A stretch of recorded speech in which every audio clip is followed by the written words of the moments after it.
저는 지금은 중국집을 운영하는 사장이 되었지만 젊었을 적에는 중국집 배달부로서 근무했습니다. 생각해보니 벌써 40년이나 넘은 일이 되어버렸네요. 1980년대 저는 배운 것도 없고 할 줄 아는 건 체력적인 일밖에 없어서 학교 자퇴 후 중국집 배달 일을 하기 시작했습니다. 오토바이도 좀 몰기도 해서 배달 일도 잘할 줄만 알았더니만 오토바이 모는 거랑 배달 일 하는 거랑은 좀 다르더라고요. 코너를 돌 때 철가방을 잘못 각을 잡았던지 음식이 가끔 엉망이 되어버려 사장님께 원망을 받아야만 했습니다. 야, 너 이번에도 음식을 케밥으로 만들어 배달했다며? 지금 월급 주고 고용해놨더니 장난하는 거야? 아우, 속상해 정말. 너 한 번만 더 이런 식으로 일하면 바로 해고야, 해고. 알겠어? 날카로운 여사장의 목소리에 저는 귀가 얼얼해질 지경이었고 한창 반항기가 넘치던 나이여서 여기 아니면 갈 곳 없을까 싶어 당당하게 사장님과 맞짱 뜨고 더러워서 못해 먹겠네 라는 말을 내뱉고는 그냥 바로 나왔어요. 저는 사실 일찍 부모님이 돌아가시고 사남매 중 막내였는데 이런 저를 챙기는 사람은 아무도 없었습니다. 위로 형 둘이 있고 누나 하나 있었는데 큰형네 집에서 얹혀 살다가 하도 형수가 눈칫밥을 먹여 짜증나서 둘째 형네 갔고 그곳에서도 형수들끼리 저에 대해 뭐라 말했던지 오래 못 견디며 결국 누나한테로 가게 되었습니다. 그렇지만 누나네도 사정은 뻔했어요. 군 식구 같은 처가 동생을 누가 제 동생처럼 살뜰하게 챙기겠어요. 누나네는 심지어 시누이가 먼저 와서 공부를 한다며 매형이 말만한 다 큰 처녀랑 저와 불안해서 같이 못 있게 한다고 매일 누나랑 싸우는 통에 그냥 집을 나가버렸습니다. 누나는 그나마 여자인지라 형들과 달리 저를 생각해주며 제 손에 틈틈이 모은 통장을 쥐어주었습니다. 이거 가져가서 작은 방이라도 얻어. 누나랑 같이 사는 게 누나도 제일 속 편하고 덜 걱정스러운데 너희 매형이 아무래도 네 또래의 시누이가 있어 불안한 모양이야. 아휴, 지핏줄은 아주 끔찍히 생각하는 사람이잖니. 내가 시누이 나가면 기회를 봐서 다시 부를 테니까 잠시만 나가 살아. 알았지? 라고 말했고 당시 누나가 준 돈은 그래도 어디 가서 월세 보증금을 할 돈은 되었더랬죠. 그래서 저는 쪽방 하나를 얻어 생활하게 되었는데 오래된 집이라 논물도 나오고 겨울에는 춥고 시려서 매일 옆집에 사는 집주인과 큰 소리를 오고 가고는 해야만 했습니다. 그래도 돈이 없으니 나갈 수가 없어 수그리는 쪽은 항상 제 쪽이었지요. 어쨌거나 저는 중국집을 잘린 후 다른 일자리를 알아보기 위해 사방팔방으로 돌아다녔지만 인부일 같은 건 몸만 힘들고 건강만 축나고 당장은 돈이 좀 돼도 나중에는 병원비로 다 써버릴 것 같아서 구간이 명관이다 생각하며 다시 배달일 쪽을 알아보았습니다. 그러다가 어느 동네 작은 중국 음식점에서 숙식도 제공하고 배달원을 구한다고 적혀있어 이거다 싶었더랬죠. 망설일 이유도 없이 바로 중국집을 들어가서 사장님을 찾았는데 주방장은 사장님이었고 홀서빙은 사모님인 부부가 운영하는 식당이었습니다. 저는 배달원을 하고 싶다고 말했고 사장님께서는 이런저런 질문을 하다가 그쪽에서도 급했던지 별 테스트 없이 저를 고용하게 되었습니다. 손 빠르게 발 빠르게 잘 좀 해주면 좋겠어요. 내일같이 잘해주면 월급도 점차 올려줄 테니까 앞으로 잘해봅시다. 저희 큰형보다 조금 나이가 더 많은 사장님은 제가 어리다고 혹여는 못 배웠다고 얕보지 않고 제게 깍듯하게 존댓말을 써주며 예의를 지켜주셨습니다. 예전 일하던 곳에서 하도 나쁜 말들만 들어서 그런지 사장님의 태도가 낯설었지만 그래도 싫진 않았어요. 저도 자연스럽게 사장님을 대함에 있어서 조심스러워지고 일도 좀 더 신중하게 하게 되더라고요. 그렇지만 간혹 저도 실수를 할 때가 있어서 배달 일을 하다가 음식이 엎어질 때도 있었는데 그때도 사장님이 사람이 실수할 수도 있죠. 주눅 들지 말아요. 내가 얼른 메뉴랑 서비스랑 해서 다시 만들어줄 테니까 조금만 기다려요. 대신 늦었다고 손님에게 꼭 사과 말씀만 부탁드릴게요. 라고 정중하게 말하는데 누군들 마음이 가지 않을까요? 말 한마디에 천냥빛을 갚는다고 저는 여태 저를 멍멍이보다 못한 취급을 했던 전에 사장님들과는 달리 항상 저를 치켜 세워주고 자존감을 지켜주는 사장님께 마음이 가서 정말 성심성의껏 최선을 다해 일했습니다. 정말로 진심을 다하게 되더라고요. 그래서 저는 그곳에서 일하면서 사장님과 돈독한 정을 쌓게 되었고, 사장님네 집에 방이 하나 남는다며 제게 잘 곳까지 마련을 해주신 덕에 월세를 빼고 다달이 들어가는 부담을 줄일 수 있었습니다. 군 식구가 하나 더 늘어나서 신경이 쓰일 텐데도 사모님도 사장님도 저를 가족처럼 잘 대해주셨어요. 이참에 사장님은 제 딱한 사정을 아시고는 제 손을 잡고 힘을 주시며 언제까지 자네도 배달 일만 할 수 없으니 차라리 내 밑에 들어와서 주방 일을 배우는 건 어떻겠나? 쉽지는 않은 일이긴 하지만 열정만 있으면 못 해낼 것도 없을 걸세. 자네 볼 때마다 내 아들 같아서 진심으로 챙겨주고 싶어서 그래. 라고 말씀하시는데 저로서는 마다할 이유가 없었더랬죠. 우리 사장님 같은 경우에도 중학교 때부터 큰 중식당에서 밑바닥서부터 차근차근 다진 기술로 현재의 식당 사장님이 되었기 때문에 제게도 희망이 있다고 말씀을 주셨습니다. 저는 그때부터 배달 일을 하면서 주방장 일을 하기 시작했어요. 사실은 힘이 더 들긴 했습니다. 배달 일을 한 후 새벽부터 나와서 주방 일까지 해야 했으니까요. 제가 언젠가 누나한테 가서 사정 얘기를 했더니 누나는 제 얘기를 듣고 분통을 터뜨리며 그거 그 사람 분명 주방일 일손 필요해서 너 더 부리려는 거야. 에그 멍충아, 넌 너무 세상 물정 몰라서 탈이야. 배달 일만 해도 될걸. 조만간 시누이 나갈 것 같으니까 나가면 우리 집으로 당장 들어와. 뭐 그런 사장이 다 있니? 라고 하는데 누나는 말을 늘 그렇게 했어도 누나네 집에 얹혀있는 시누이는 절대 나갈 생각이 없다는 것을 알고 있었기에 그러려니 넘겼습니다. 사장님이 설사 저를 똑같은 월급을 줘서 더 부리려고 한다고 해도 저는 상관은 없었어요. 그만큼 받은 게 많다고 생각했고 사장님께 실질적으로 기술을 배우고 있었거든요. 제가 손재주가 좋다며 그동안 사장님께서 쌓아온 노하우 등을 알려주셨고 저는 열심히 배웠습니다. 2년 정도 지나자 사장님이 가끔 밖으로 일을 볼 때는 짬이 날 때 제가 직접 요리하고 배달까지도 가능한 지경에 이르렀습니다. 물론 맛은 사장님이 더 좋긴 했지만 제가 만든 것도 평이 나쁘진 않았어요. 이렇듯 점차 지내는 시간이 길수록 공생관계가 끈끈해졌는데 어느 날 벼랑간 생각지도 못한 일이 터지고 말았습니다. 제 운명이 바뀌는 서막이 시작된 것이었죠. 제가 쓰던 방은 현관문 옆에 있는 방이었는데 새벽에 이상하게 자꾸만 잠자는데 애 울음소리가 들리는 것이었어요. 처음에는 꿈을 꾸나 헛것이 들리나 싶었는데 점차 애의 울음소리는 또렷해졌습니다. 저는 눈을 번쩍 떠서 가뜩이나 피곤한 상황에 어떤 여자가 애를 새벽에 울리나 싶어 짜증 한가득한 얼굴로 나갔더랬죠. 꿀만 같은 잠을 방해하는 것만큼 저한테는 역적이 없었으니 단숨이 들이받을 모양새로 메리야스 차림으로 밖으로 나갔어요. 그런데 저는 그 장면을 보는 순간 일시정지를 하고 말았습니다. 우는 듯한 여자 목소리가 들리더군요. 병택씨, 나도 더 이상은 혼자 못 키워요. 이번에 좋은 혼처자리가 나서 나도 시집 가야지. 언제까지나 아이만 뒷바라지 할 수 없는 거잖아요.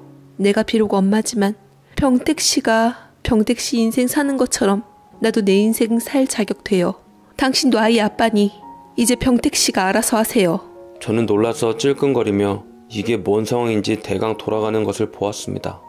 긴장하며 숨을 죽이고 있을 때 사장님이 인상을 쓰며 말하더라고요.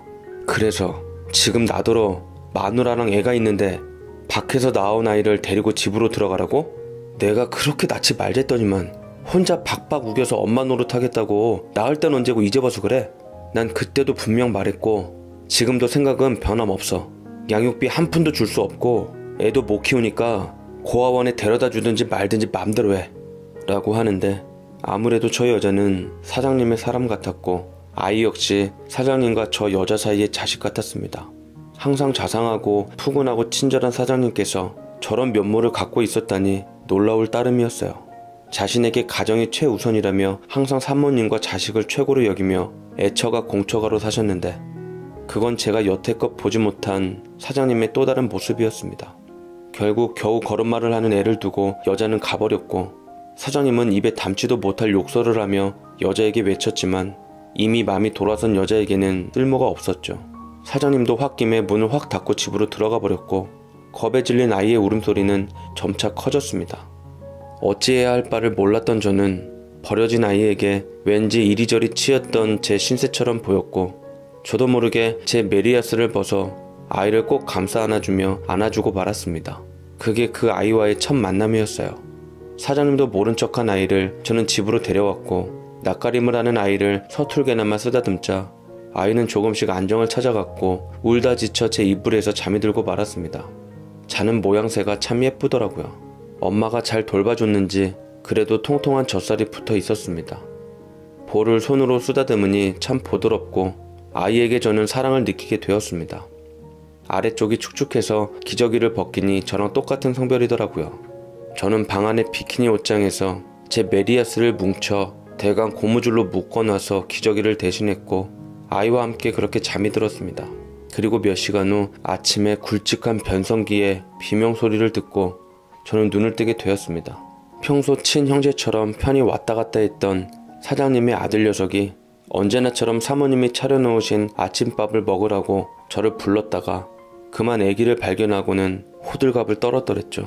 저 역시 지난밤 일이 꿈인가 긴가민가 하다가 아들 녀석이 소리치는 것을 알고서야 불현듯 아기가 제 옆에 있다는 것을 알게 되었습니다.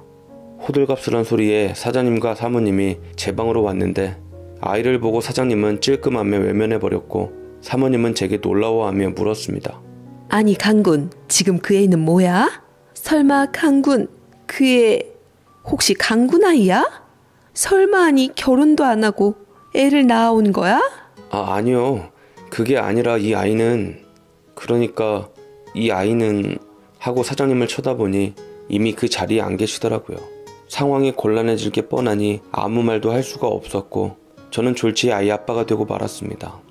사모님은 제 아이려니 하며 본인 남편의 혼외자식인 것은 꿈에도 모른 채 아이만 가엾다고 저를 책임감 없는 남자라며 흘겨보았어요. 아유, 아이가 참 순하네. 아무 사람이나 다 잘 따르는 걸 보면 애 엄마가 여러 사람 손에 맡겼나 보다. 에휴, 하긴 여자 혼자 애 책임지고 벌어먹여 살리려면 누구한테 맡기고 일을 해야지. 안 그럼 굶어 죽지. 강군, 이제껏 양육비 한 번이라도 보낸 적 있어? 라고 하시는데 자꾸 저만 들먹이시니까 원래 사모님이 이런 스타일이 아니셨거든요. 부부는 일심동체라고 사장님처럼 푸근하고 부드러운 내성적인 사람의 소유자인 줄 알았더니만 애 키우는 엄마 심정으로 바라보니 아이랑 여자만 마냥 불쌍하고 저는 중요한 것을 간수 못해 자식이나 버리는 금수만도 못한 인간이 되어 있었습니다. 계속 궁지에만 몰리니 저는 어떻게든 누명도 벗고 이 일을 해결할 목적으로 사장님을 슬쩍 불러내서 얘기를 털어놓았어요. 괜시리 잘못 입을 벙긋거렸다가는 통째로 남의 가정이 날아가 버릴 수도 있으니 더 조심해야만 했습니다. 사장님도 잔뜩 움츠려 있더라고요. 저기 사장님, 저 지난밤에 다 봤어요. 저 아이 사장님 아들이에요. 아무리 상황이 난감하시더라도 어떻게 저 어린아이를 밖에다 두고 집으로 돌아가셨어요? 제가 보다 못해 일단 데리고 들어왔는데 어서 엄마를 찾던지 아니면 사장님이 키우시던지 사생결단을 내야 하지 않으시겠어요? 저 진짜 억울해요. 라고 얘기하니 사장님 갑자기 안면을 싹 바꾸시고는 무조건 모르쇠로 일관하기 시작했습니다. 지금 무슨 말 하는 건가? 강군, 지금 왜 강군의 아이를 나한테 떠넘기려는 거야? 나는 지난밤에 밖에 나간 적이 없어. 무슨 개꿈을 꾸고 나한테 이러는지 모르겠지만 사생활 관리 똑바로 하게. 자네 아무리 내가 아끼는 사람이라지만 도덕적으로 옳지 못한 짓을 한다면 나 역시 용서하지 못하네. 뭐라고요? 사장님, 어떻게 되신 거 아니에요? 라고 했는데 하도 기가 막혀서 어안이 벙벙해진 나머지 저는 사장님을 붙들고 지금 무슨 말을 하시는 거냐고 저 애를 똑바로 보시라고 사장님 아들이라고 수차례 얘기했지만 도저히 말이 통하질 않았습니다. 당시만 해도 유전자 검사가 흔하질 않던 시절이라 무식한 저는 그런 것을 할 엄두도 못 내었고 설사 유전자 검사를 한다고 해도 사장님의 아이라고 나온들 저렇게 발뺌을 하는데 아이를 잘 키울 것 같지도 않았습니다. 그래서 아이를 한참이나 보다가 어찌해야 좋을지 생각해 보았고 이와 별개로 이미 변해버린 사장님의 마음에 신뢰가 깨져버린 저는 친자식도 저렇게 무정하게 버리는 판국에 저 또한 언제 버려질지 모른다는 생각이 들었습니다. 한번 신뢰가 틀어지자 저는 자꾸만 일에 관해서도 삐뚤게 나가기 시작했고 사장님도 처음엔 좋은 말로 하다가 점차 본색이 드러나기 시작했죠. 사장님도 여타 다른 인간들과 크게 다르지 않더라고요. 때마침 누나네 집에 있던 시누이가 드디어 시집을 가서 집을 나가게 되었다는 말에 저는 일단 누나네 집에 비집고 들어가기로 했고, 무식하면 용감하다고 아이도 함께 데리고 가게 되었습니다.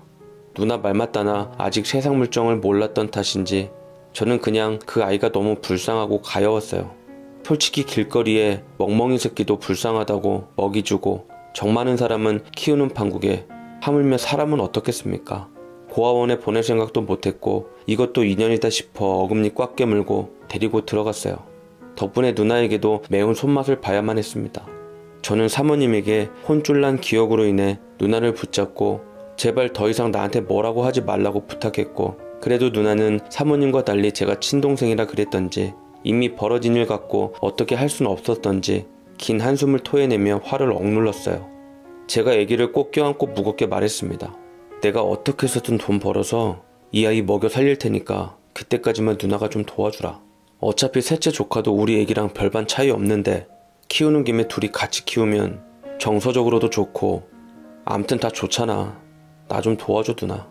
나 이제 사람답게 살고 싶어서 그래. 이 아이가 날 사람답게 살게 해줄 것 같아서 놓을 수가 없어.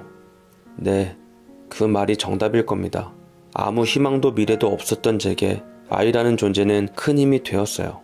비록 제 아이가 아니더라도 길에서 제가 거둔 아이라고 할지라도 오히려 더 그래서 동질감도 느껴지고 끈끈해진 정이 생겨 정말 놓을 수가 없었습니다. 아이를 버리는 건 절 버리는 일이나 마찬가지라는 생각이 들었어요. 그래서 더 애착이 갔고 그렇게 제 아들로 키우기로 마음을 먹었습니다. 참 사람 인연이 참으로 무섭고 정은 더 무섭더라고요.